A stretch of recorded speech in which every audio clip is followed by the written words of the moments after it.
The Reverse Mentorship Friday live. Hello. We're live. We're back in action after a few weeks hiatus, a little bit of beer gardens, some health issues, some holiday time, everything under the sun. 2 weeks, 2 weeks. Jens, time is a bit of a shapeshifter at the moment because it's quite crazy to think that we're in the 1st of October today, which means that we're in the 10th month of 2021. And that in itself, I think, says enough about how time is morphing and shifting and shaping in the world that we live in today. And I think it's almost anniversary when we met first time, isn't it? I don't know. I need to check that up in the calendar. Yeah, I think it's. I think actually from a formality standpoint, I think we first met in October, and then I think the first session that we had with everyone on the very first call where you shared the concept of reverse mentorship and sort of enlightened my brain and way of thinking into that space was in the middle of October, I think. But awesome to be back with you on a Reverse Mentor Lab Friday, and looking forward to chatting and picking our brains a bit today. Yeah, I'm also I have missed it, to be honest. My voice is still not properly, as you might hear, but getting back. So I'm really looking forward to get the Leadershift discussion going. So what are we talking about today? Yeah, Leadershift.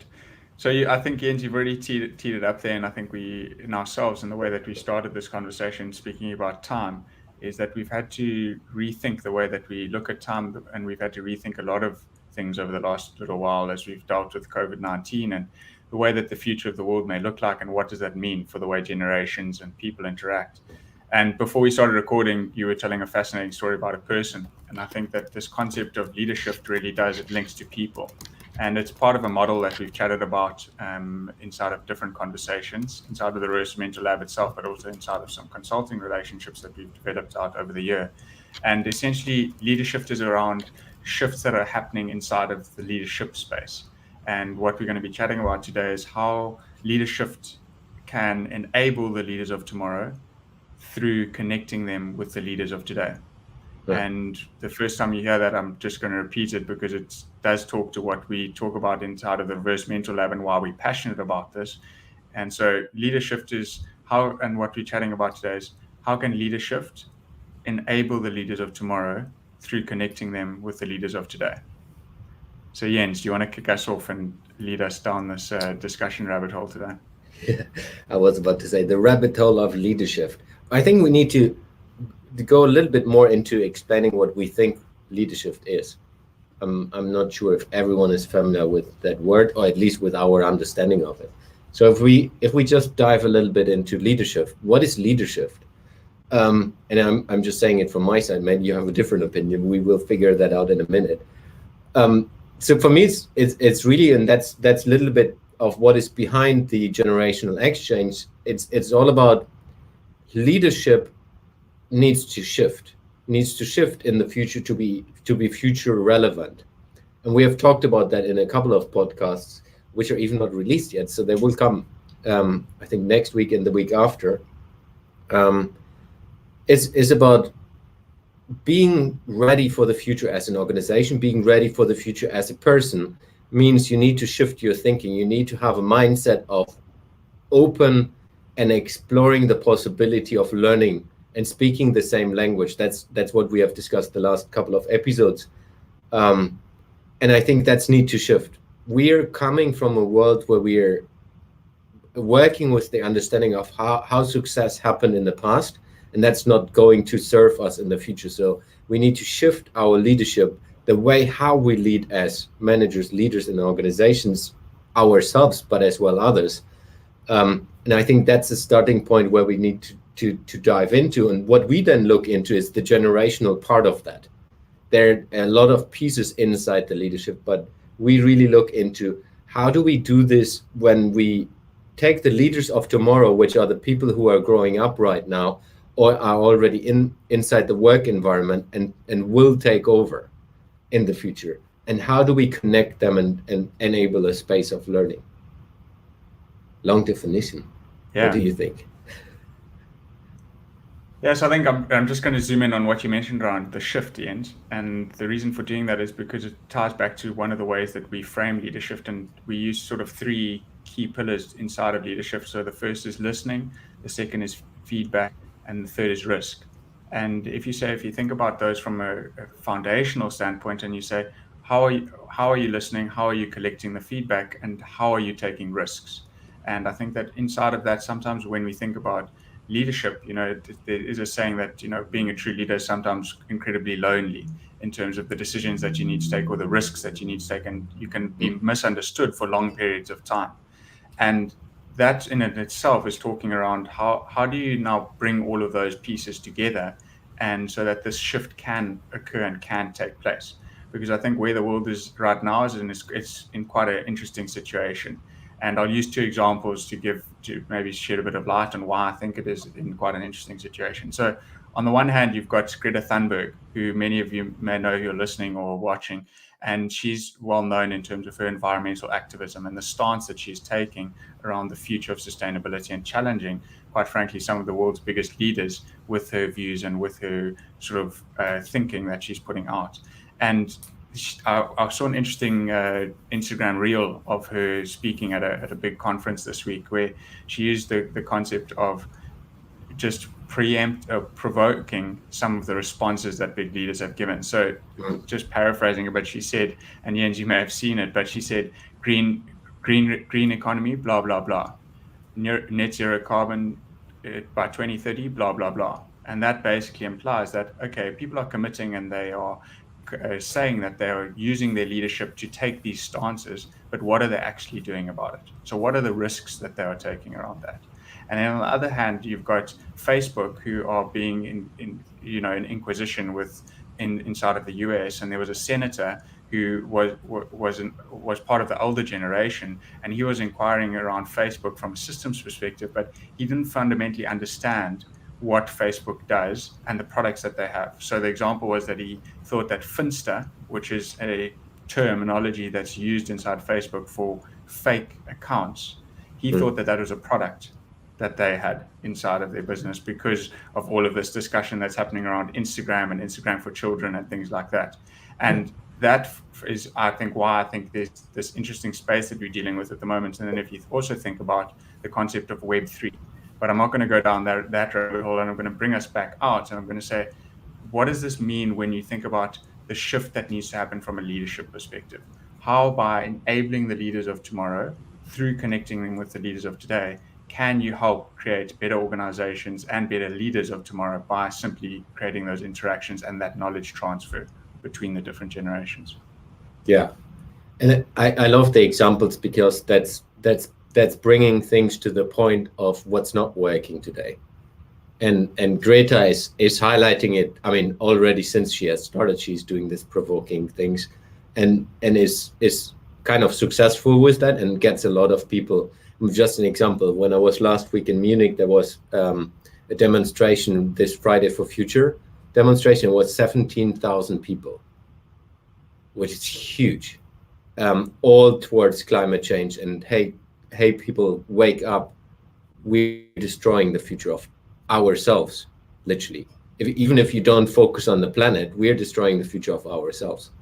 And I think that's really the conversation is the part where we need to go into in all of these topics, because for us it's easy. We're sitting in nice environments. I mean, you're in South Africa, I'm in Germany. We're kind of well off, but in the end, if we want to look into creating really a shift, which means a change in the future, everyone needs to do something, and we're just working with tiny pieces of that. But we believe truly that this generational exchange is not happening enough, and that's not from a personal interaction point, from a business interaction point, from a society interaction point. I mean, if you just take the example from the US again, that's they're politicians, they're in the ruling government situation, they're not understanding what they're talking about.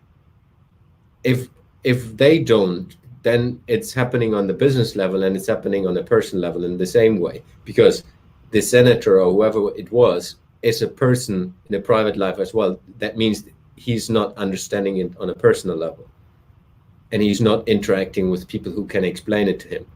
And how easy would it be, let's say, if we just take random numbers, it's a 60-year-old person sitting in the Senate of the US, which is one of the most powerful nations on the planet.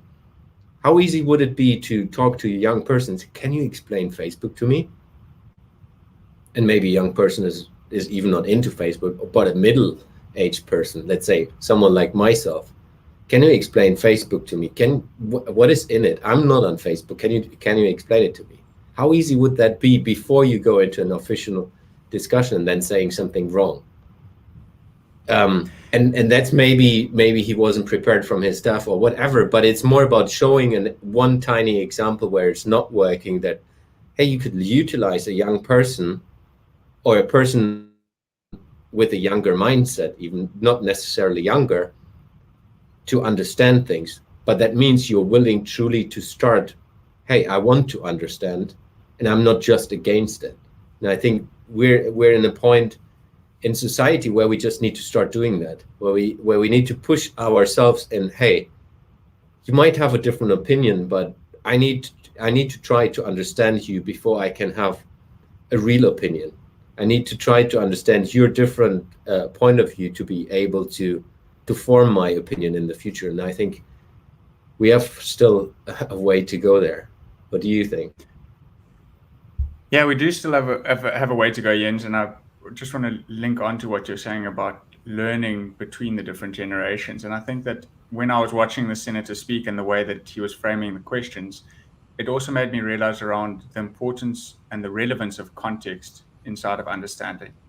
And the concept that he was referencing exists inside of Facebook. And what I mean by that is they do have a problem with fake accounts.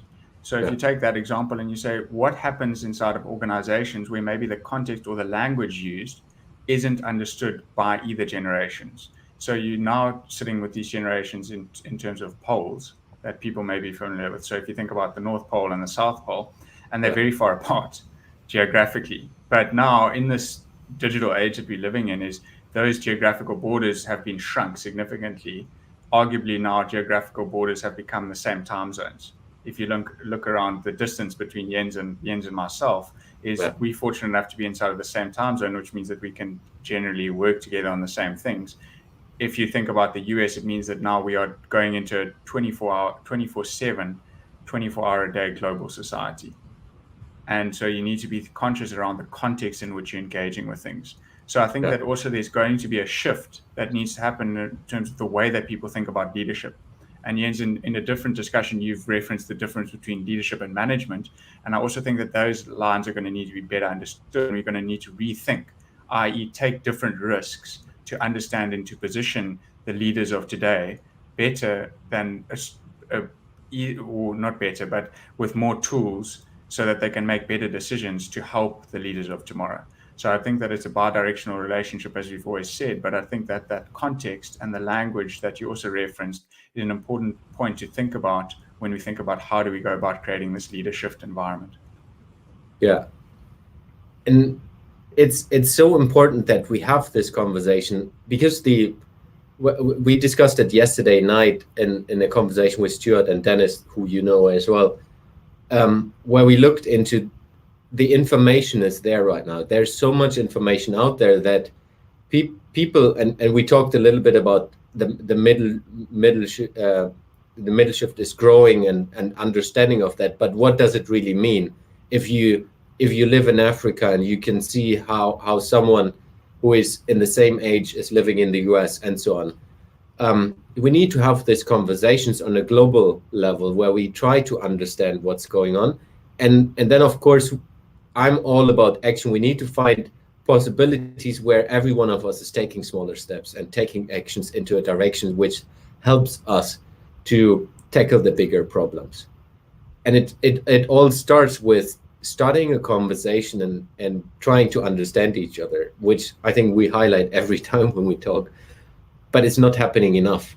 And I think this mechanism, and that's also for us, I mean, if we just take the two of us, we need to get way more clear how people, like the people who are watching us live right now, how you can do that on a small scale for yourself. So how can you do a generational exchange? How can you foster and support a generational exchange in your environment? It's literally talk to your family members, talk to your close ones, talk to your neighbors, talk to the people who are close to you. But then as well, if you are in a let's say in a situation that you're the manager of different people, or you're the boss of a company, or you're a leader of a nation, or whatever it is, you have a responsibility in starting that. And I think the two of us, we have the understanding and the we know the why and how important it is. We're not there that we can give you solutions. And I'm even not sure if we will be there in giving proper solution, because it's so different depending on where you are in the world. It's more a mindset and getting started, and that's something we're still trying to figure out. Because we're not there to say, hey, this is the only way of doing it. It's more about, hey, the leadership needs to happen to be able to start an understanding of the world and start to figure it out and really solve. Like, one thing, if we go back to Greta, is like, how do we solve the climate crisis? Just talking about it it's not helping. And that was literally what she was saying between the lines when she was pushing the politicians with her statements. It's like, yeah, it's nice that we are all talking and we're patting our shoulders and saying, yeah, but we have it in our plan. And same with the election in Germany. Yes, everyone has the green stuff, if we just say it like this, on the plan. But what are they really doing? Are we really shifting towards one direction or not? What are the actions? And I think that's what we need to figure out as society and as individuals. Long rant. Yeah, long one, and it sort of ties. So over the weekend, the previous weekend, I sort of went down an existentialism rabbit hole, and I wrote about it in the newsletter that I released earlier this week. But where it really centered for me, and Jens, you mentioned the word responsibility as well, it was around exactly that. So it's around saying we're all individuals inside of the world, and we've all got action that we can take. And it's how do we go about doing that? And I think that while you were talking, I was thinking about this concept of leadership, and we know that it's so important, and we know that it's most needed, especially at a time of uncertainty, and especially when we're navigating change. And I think sometimes when we've thought about leadership in the past is when you think about a leader taking you through a transition, and you think of change as being a state that you're going through. And we were part of a fascinating discussion earlier this weekend where the concept of change was introduced as more fluid and constant than just a state that you process through. And what that means, and I shared in a common WhatsApp group that we're part of, is that I think that we've just become way more aware of that inside of the last 24 months as we've dealt with COVID. So there's certain things that are now changing inside the world that you may previously have thought 24 months ago in 2019 that you weren't paying that much attention to because you were so hyper-focused on what you needed to do. But now, because you've got the time to take a step back and think about things more broadly, you're way more aware of what is changing. And I think that in itself is a trigger to potentially unlock some action. And the hope is that inside of Leadershift is creating that shift. So what are the steps that you can take by receiving feedback? And I also love the point that you used around making that space to process it. And it's almost like there needs to be a bit of a system that's taken to it. And that's where I think people learning from innovation type processes and iterations can take their leadership to a different level. Because leadership, yes, you need to have a plan, you need to have a vision, you need to have a way of getting there, you need to have a direction of travel, but you also need to constantly improve that direction of travel. So how do you learn and use those feedback mechanisms? How do you listen differently? And then how do you take risks that are measured inside of that, so then you can feed that back and ultimately become better leaders, both the leaders of today and the leaders of tomorrow, by engaging in those types of activities. Yeah. I've had a conversation this morning, which I liked very much, that you need to start from a personal level. Because we often, let's say, even myself, 2 years and further when I was still in the corporate safe environment, it's like we're not taking things to ourselves. Often we're just putting the company, but we need to do this as a company and we can't do it because we're too big or we work in silos. And this morning in the conversation I've had was about how do we do this? How do we build a culture of innovation, if we just call it innovation, as an individual? how do we take risks as an, and I've wrote it in my newsletter, which went out today in the same way.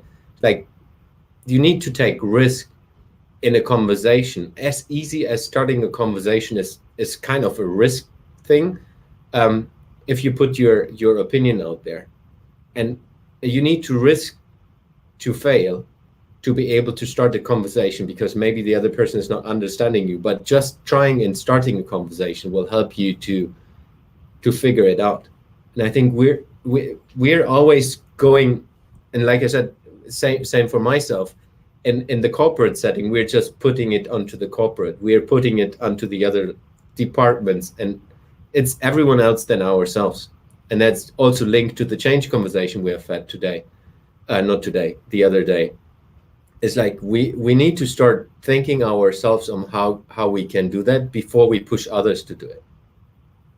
And it's always a good example for the two people who have listened to us in the past. I mean, I have worked in a Swedish company which is called IKEA, and the founder of IKEA always said, you need to lead by a good example, by being a good example. That's the most powerful example you can bring. And I think that fits to the leadership in the same way we're describing with the generational exchange. If you're a young thinker, you can't expect the let's say the experienced thinker to listen to you if you're not starting to listen to them. The same, the boss of a company. I was somehow gone for a second. I don't know. Now you're back. Still there? Yeah, you're back now. Yeah. So if you're a leader or manager of a big company, how do you start listening? How do you start conversation? How do you build opportunities to engage? And it's really starting as simple as that, as an individual, enabling other people to do it, rather than waiting until others, or hiring a very big consulting firm who is building a huge change engagement process or whatever. It's really starting yourself, and that's a little bit that we talk kind of in loops, understanding the way of travel, but then doing it on a day-to-day base, which gives you direct learnings, direct inputs for the next steps, and then going into the direction of figuring it out. And that's we're not there yet. From a business perspective, especially not, because we're not willing to take risks. It's all about how can I climb up the hierarchy ladder in my company to earn money and have more power, though that nobody would even say that. And I have been there in the past. I have climbed up the hierarchy ladder in the company and got a lot of people who were like, who respected me just because of the position. And I learned going out of the company, if you don't have the brand anymore, it's like people are not seeing you anymore, though that you're the same person, just because of the brand is gone. In which society do we live right now if people are only talking to me because of the job I have done? I mean, if that's just the case, I'm not interested in the conversation even. Yeah. And I think, Jens, it's super fascinating where this discussion's ended up today. And before we jumped on to start this live session, I was having a conversation with a friend and talking about this concept of identity. And I asked her a question around what does identity mean to you? And it was very fascinating to see the way that she described it was around what she wanted to portray as herself, not what others thought of her. Yeah. And if you think about how powerful that is, and if we can start shifting the way that people think about themselves and how they are showing up, rather than worrying, hey, I'm not in the best suit to record this live session with, because someone in the world is going to think of me negatively because I'm not wearing a suit and tie. And yes, you have to be aware of context, but that very concept of identity, being comfortable with yourself, being comfortable with the way of thinking and who you are associating with and why you are doing that, because you're wanting to build towards a future state that you can be proud of and that you would like the world or the direction of the world to take, and work with the people that you want to work with. I think that is incredibly powerful when you go and you use some of the thinking that you just shared inside of that space. It's how do we start thinking about this shift inside organizations with you, who's ever listening out there, starting with yourself. What are some of the small steps that you can take, whether you're engaging with feedback differently, whether you're listening differently, whether you're taking different risks in terms of how you're going about interacting? So I'll use an example here to maybe land some of this thinking, is to say, yesterday in a call that Jens and I had, is we've put together a model and a way of thinking about future fitting an organization. And inside of that, there were certain questions that were raised. And as a young thinker inside of that space, and I was working with 3 other experienced thinkers, is how would I respond to those questions that were being raised? I had the either I could, and I have seen this happen in multiple situations where young thinkers aren't comfortable and aren't confident in terms of what they're needing to get across, is that they react immediately. They don't listen, they don't internalize what they're trying to say or the point that they're trying to get across. And so in this case in point, is I was asked a question, have you considered this and where do you do this? And I had to step back, interpret that, translate what it meant, and respond in a specific way. Now, I've seen, like I mentioned, young thinkers in boardrooms can do that and they can fly off the rails because they're getting challenged and they don't feel comfortable. Hey, you're not validating my thinking. You're challenging my thinking, and now, okay, all the work I've done is now irrelevant. But you just need to take a step back sometimes, process the feedback, listen differently, and then respond, rather than just responding off the bat without giving it some thought. Yeah, and that loops back to, if we just take Greta Thunberg again, she's giving a damn of what other people think about her. She's in for the cause, and she's just putting herself out there, and that's similar way of thinking, and that's maybe different confidence level compared to we have, because she's just naturally, I guess, at least I have never met her like this, but I think every one of us can learn a little bit towards that direction, towards, hey, how do I put myself out there and be myself?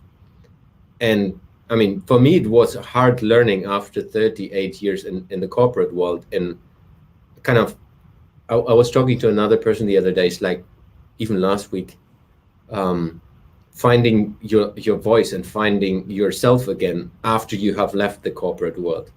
And how ridiculous is that you need to find yourself after leaving the corporate world, after leaving a company you have worked for 12 years. It's kind of a little bit of silly. Why didn't I know myself throughout?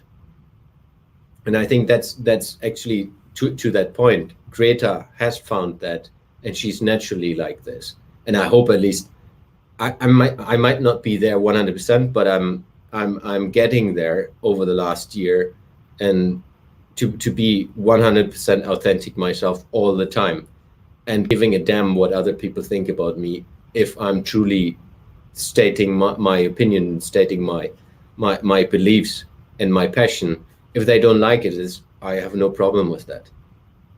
And that's also this self-confidence, and it's not being arrogant. It's more about, hey, if you don't want to solve the challenges in this world, and I can't convince you, then it's your problem, not my problem.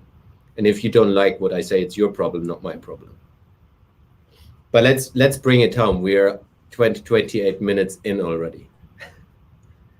Yeah, another cool conversation, Jens, and it's been great to sort of dissect what this concept of leadership may mean and what it means for the individual, and how then if individuals can start thinking about shifting the way that they're operating, the way that they're leading, then hopefully that can drive bigger change inside an organization, whether that be a financial services company or company more generally, or maybe it's your community that you are part of wherever you are in the world. So I think from my side, how I'd like to wrap it up, and then I'll hand it over to you, Jens, is to say that as individuals, sometimes I think we underestimate the ability that we have to contribute through small changes.